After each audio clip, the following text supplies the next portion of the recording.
They said to me, do you want to see how much a piece of source energy you are? The light of grace, God, whatever words you use. And I said, yes, I do. And the same way they took me out of my body and went up into the sky during the accident, they took me out and I went out into that space. And I went out and out and out so far, I wondered if I was outside or inside. I really wondered. And as I got out there, I saw planets and stars, so I decided it was outer space. And in amongst outer space was this magnificent pink plasma, and it was iridescent and sparkly, and there was little of things of electricity running through it.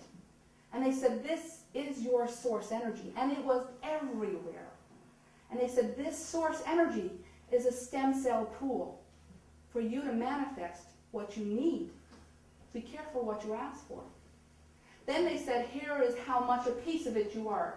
And they reached into the pink plasma, and the hand that reached in pulled it, and pulled it, and pulled it, and pulled it, and pulled it, and put it in somebody's head. But the thread didn't break. And then they reached in and grabbed another piece, and pulled it, and pulled it, and pulled it, and put it in the head of somebody else. And the thread didn't break. They said, do you see? You are a piece of divine source. You are like the hand of the arm of God. It is a symbiotic relationship. No need for reverence. It needs for care and respect for self. Then you can have care and respect for all others. And then they pulled back so that I could see the earth, and there were 6 billion pink threads running out to this stem cell pool. And they said, this is your source. Unite by your similarities. If somebody calls it God and somebody else calls it source, it doesn't matter. A word is just a word. A rose is a rose by any other word or by any other name. And then they said, when somebody says, I pray like this, and somebody else says, I pray like this, and my God is Buddha, or they said, it does not matter. Be interested and say, fascinating. Wow, tell me about that. Tell me about what you do. That's cool, because every time we ask somebody about what they do, there's something in it for us. There's some kind of knowledge or some piece of something that will elevate us, not to judgment, but to fascination. We are fascinating.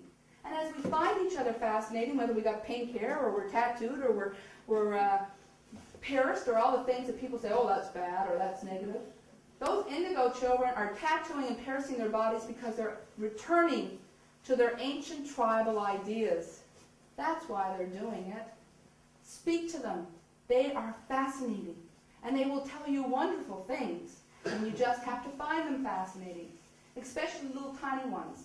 We have to ask them, what are you doing? What do you think? Who are you? Tell me about you. And when they tell us really far out things, we go, wow, that's cool.